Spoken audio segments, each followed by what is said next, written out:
I think I want to start off with a question about the impact that you and others in the world church leadership have discerned on peoples outside of North America.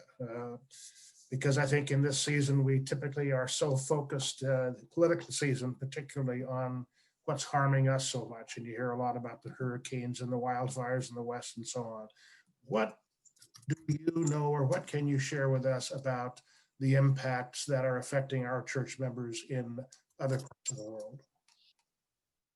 The impacts that I see are in keeping with the general projections of droughts, more intense storms, and famines, crop failure that are caused by changing climate in already harsh environments.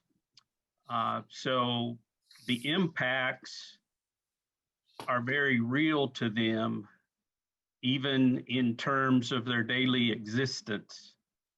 And then related to that, people are beginning to migrate and move to other areas as they seek better environmental situations. A big one is water. Water that's drying up in some areas, and people are having to go further and expend more effort just in obtaining water for drinking and for cooking and their daily needs. Diseases seem to be more rampant. So it's all of the general projections about impacts, but they're already hitting some people more significantly and more dramatically. Thank you. We have a question. What ecumenical initiatives on climate change is the church engaged with that you're aware of? Our Earth Stewardship team has relationships with several organizations, and we even have people on the Earth Stewardship team who are not church members, but they have expertise in certain areas like forestry and land management. We are involved in various ecumenical and interfaith organizations at the state and national and international levels, and each one of them typically have an area of focus related to environmental justice. Someone asks if there is any kind of guide or written suggestions for forming local Community of Christ climate justice teams, or I would say action groups at either the mission center or congregational level. Are there any such groups that you know of, or congregations you know of, who are being exemplars in North America or around the world in taking on local initiatives? Yeah, I'm aware of several congregations that are doing that.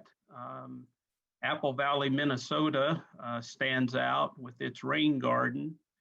And I'm aware of congregations in other parts of the world that stand out to me. In the Philippines, the church is engaged in reforestation, not deforestation, but reforestation of land that has eroded, and they are going and planting trees.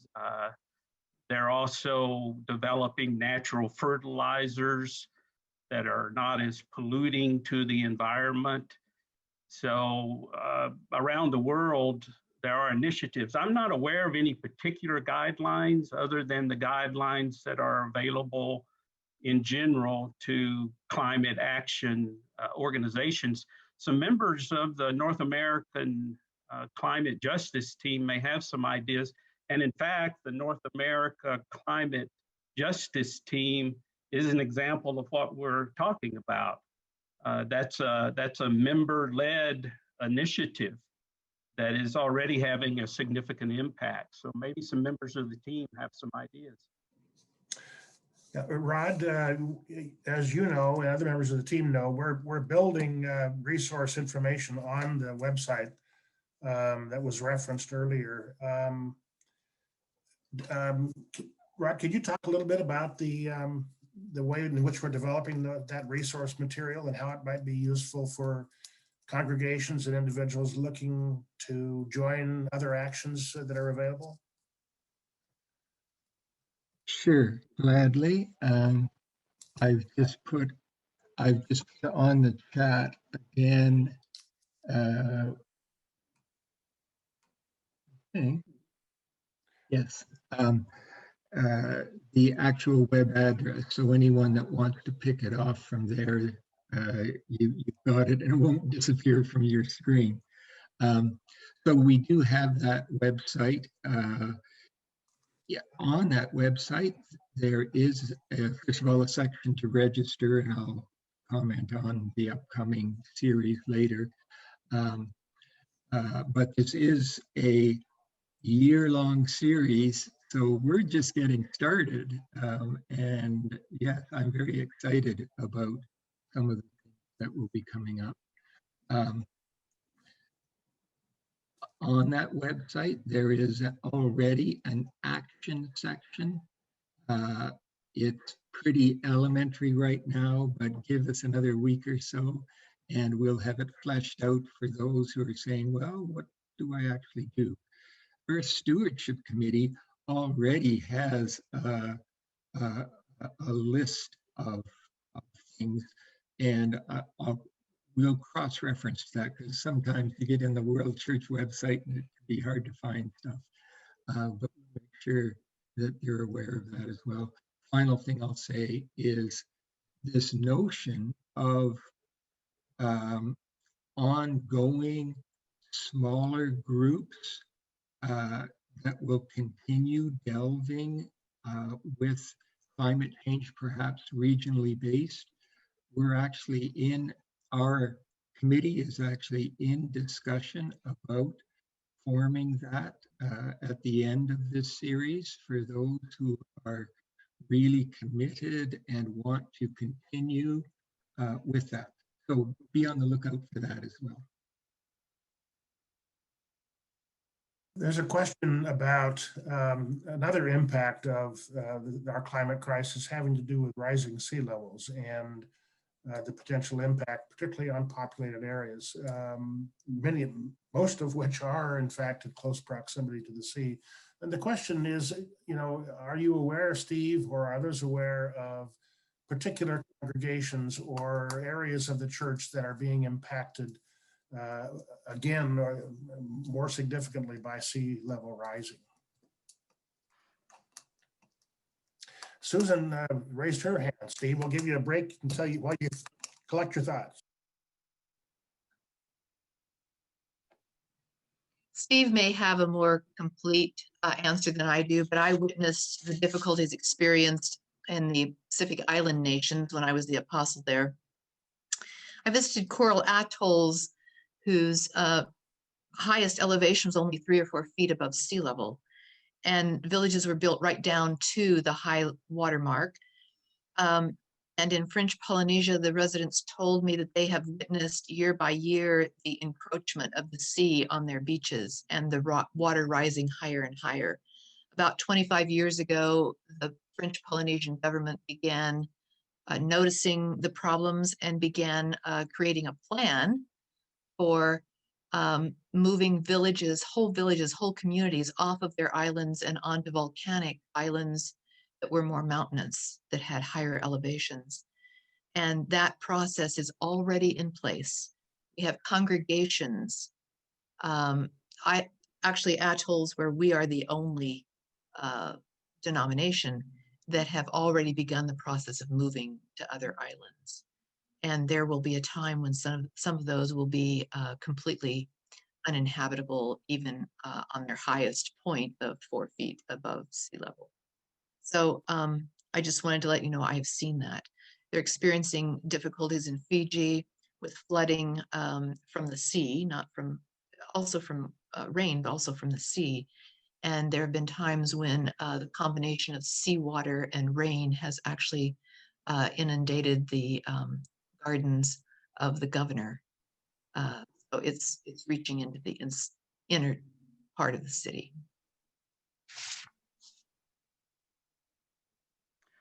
I would just confirm that in my conversations more recently with Mareva Arnaud Chong, who's the apostle of the Pacific Islands Mission Center.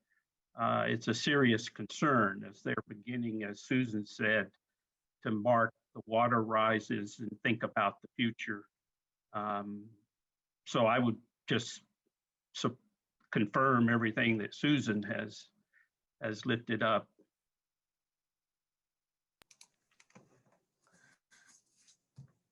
Some people, of course, are asking about or commenting on the fact that they are taking actions like putting solar panels on roofs and planting trees when they're in their own yard and so forth.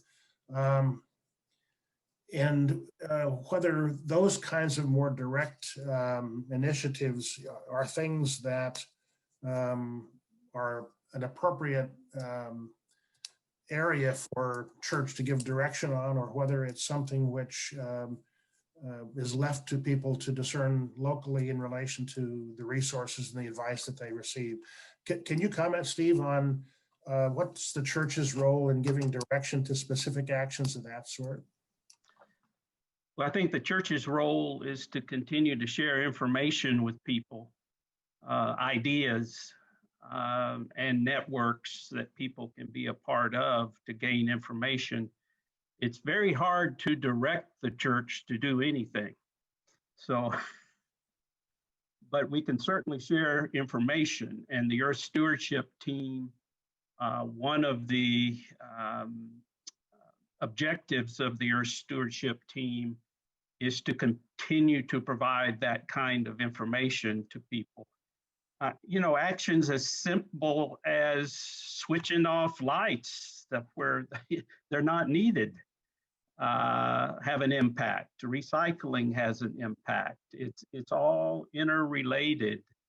How we use energy, especially if the energy is being generated in total or part by fossil fuels, which emit greenhouse gases, anything we do to reduce that kind of energy consumption has a positive overall impact. And then switch to renewable energy resources as we can has a positive impact. Here at the international headquarters of the church several years ago, we were able to work with the City of Independence, and we've moved about 50% of our energy consumption in terms of electricity to solar power. And the city built a solar park on church land that we are leasing to the Independence Power and Light utilities. So we participated in two ways in terms of our own consumption, but also making solar available to other people as part of a transition. So there's all levels, from the light switch to the hot water heater to whatever influence you have in a congregation or mission center or where you work, government, trying to find ways to use the renewable energy sources is one of the most significant steps we can take. And then if you know any entrepreneurs developing technology to take carbon out of the air and store it deep within the earth, will make a huge impact. So people have been mentioning in the chat some things that they've been done. A congregation here in our mission center doing rain collection bins, collaborations with city and county government. The notion of, I think akin to what you just mentioned, switching to LED lights and other kinds of devices that unplugging your chargers when you're not needing to have them plugged in. Small things make big differences when they're accumulated. Go ahead. I was just going to say, we have a lot of devices that we leave on in terms of being plugged in. And we think that since we're not using them, they're not having any impact on in terms of using energy, but they still are. So anything we can do to impact our energy consumption and be more efficient is positive. I have a question about going beyond individual actions and actions within small groups or congregations to addressing those kinds of opportunities for change that require advocacy at city, county, state, national, international levels. You know, there are often situations where as we've seen with the challenges around addressing violence against people of color, that it seems that to get attention to the issues, people move beyond peaceful activities. Can you talk a bit about reconciling the intersection between our mission of peace in the world and the promotion of peace and the pressuring of those in power to make changes that we think will be necessary for the world? Sure. I think what's interesting about that kind of question is we can look within our own doctrine and covenants and find expressions like be in the forefront of organizations and movements, including in Doctrine and Covenants section 150, where it's specifically referencing environmental concerns and the abuse of natural resources. So we've had counsel in the church since the 70s about these issues and concerns. There are World Conference resolutions that say, as a prophetic people, we're not called to just sit back and watch events unfold, but we are to be part not only of our own initiatives of peace on and for the earth, which is one of our mission initiatives, but also leverage or amplify our efforts and resources through organizations and movements that are engaging a number of churches and religions and other groups that are concerned about these issues to have the maximum impact. My personal view is that sometimes peaceful protest is a form of group action that brings attention to issues that people may not be thinking about or considering very seriously, or where there may be an injustice that needs to be brought to the attention of both the larger population and governmental leaders. Now, I emphasize peaceful. Our position as Community of Christ in terms of those kinds of activities is it must always be non-violent. And I've talked to groups around the world who are organizing themselves. We always stress and insist on non-violence in intent and consequence. So a number of questions come to mind. I think we're trying to run short of time here. I think we had planned on going to 12:20 and it's almost that, but maybe 5 minutes longer if people can stay, or no. I'm seeing Susan shake her head. The answer, well, I'll be prompted to quit when somebody says I should. You talked about. You can go till 12:30. Oh, thank you. As long as Steve is okay with that.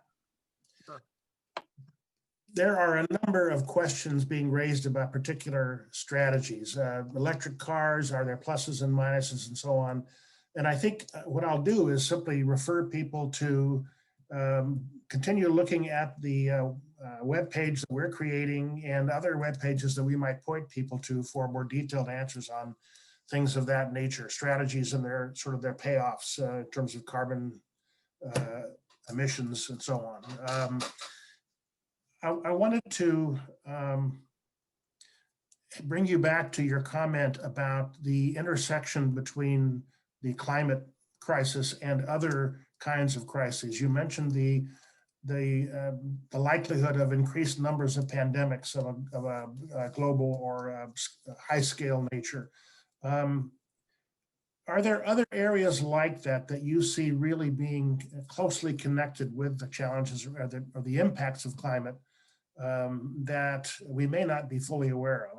And I think about, for example, just the impact on impoverished and less advantaged communities who perhaps live in areas that will be first impacted internationally and in our country. But are there other areas like that, economics, things of that nature? And really, I'll throw this open to anybody in the group who might have an answer to that.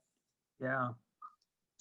Well, the basic concept I always begin with is it's all interrelated.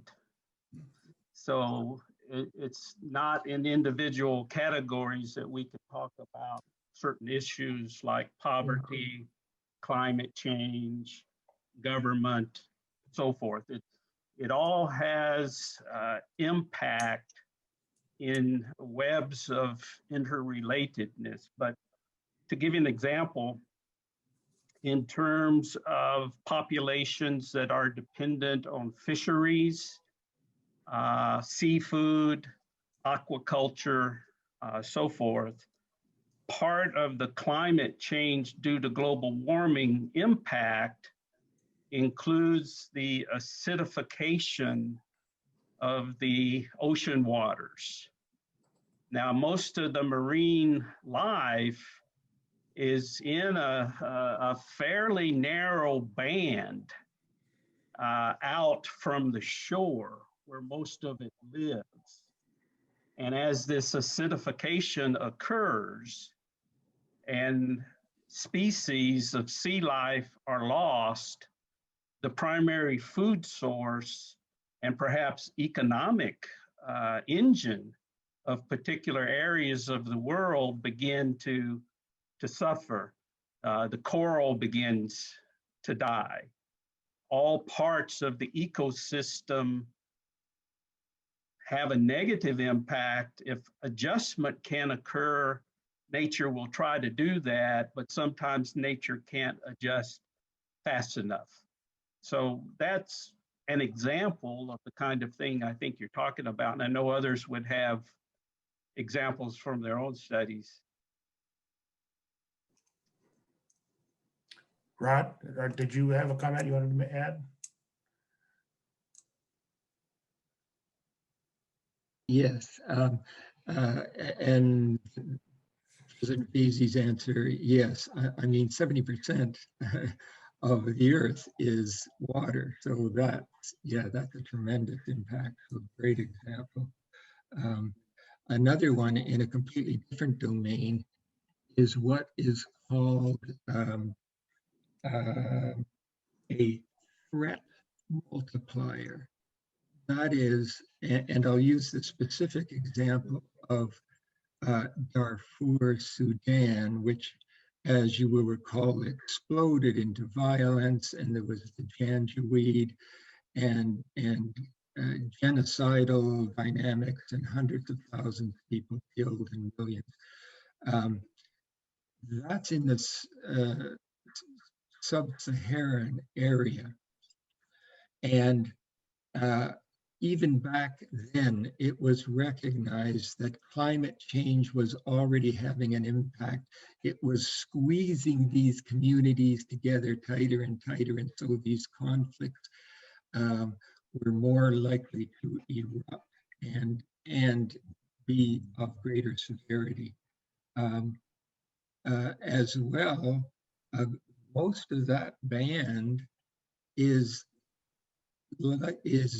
deemed to become absolutely uninhabitable by 2050 if we don't get down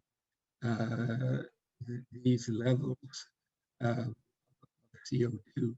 So there's a situation where it becomes a kind of like a catalyzing agent in terms of conflicts around the world, A, and B, as President Veazey has mentioned, an issue of migration. People simply will not be able to live off the land and will have to move elsewhere.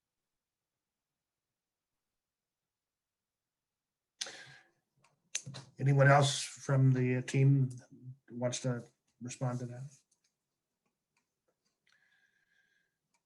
So I think, one of the things that does continue to be a challenge, and it's in the category of what you called denial and sort of diversion from the realities, is the question of whether what we know is really a question of belief or whether it's a question of understanding.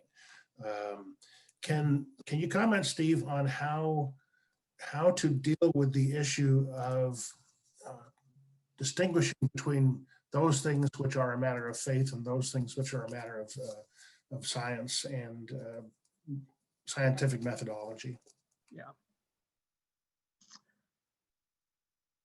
Well, there's a lot of different directions I guess one could go in responding to that question. One of the greatest problems we have in the United States is that climate change from human-induced global warming has been made a partisan political issue as a wedge issue to divide people from each other. And it's very difficult with the intense polarization politically to be able to talk about the issue when people have already developed a partisan view of the issue. So in my conversations with people, I try to lift it out of the partisan politics by saying, now, this is not a partisan political issue. This is a gospel issue. And from responsible scripture study, including the counsel that has been given to us as a movement, this is a spiritual issue. And as people whose primary allegiance is to the reign of God on earth, that's where we need to begin and not fall back into the political rhetoric that is so divisive. Secondly, I point out that in our faith movement, we have always affirmed our understanding comes by prayer, faith, and study. We have always given an emphasis to knowledge and reason as part of our understanding of human agency and our actions having consequences. And so we have to be informed. It's still difficult because of the political characterization of these issues and our tendency to focus on what benefits us the most immediately instead of in the long run. And so a lot of economic decisions are made, can we make everything better this year? As opposed to what is best for everyone over the next decade or two.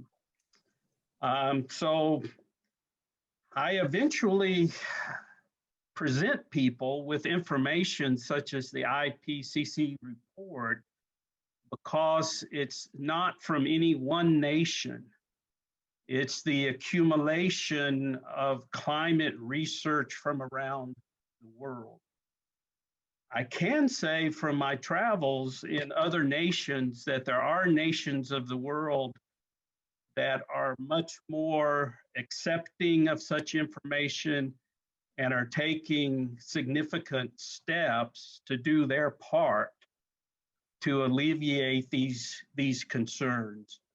And we need to look to them to help us understand how our combined action and our cooperative action globally can make the impact that we need to make. So bottom line, I try to lift it out of the partisan rhetoric and say, this is about the reign of God, the kingdom on earth. Let's look at scripture. Let's look at counsel that's been given to us for many decades.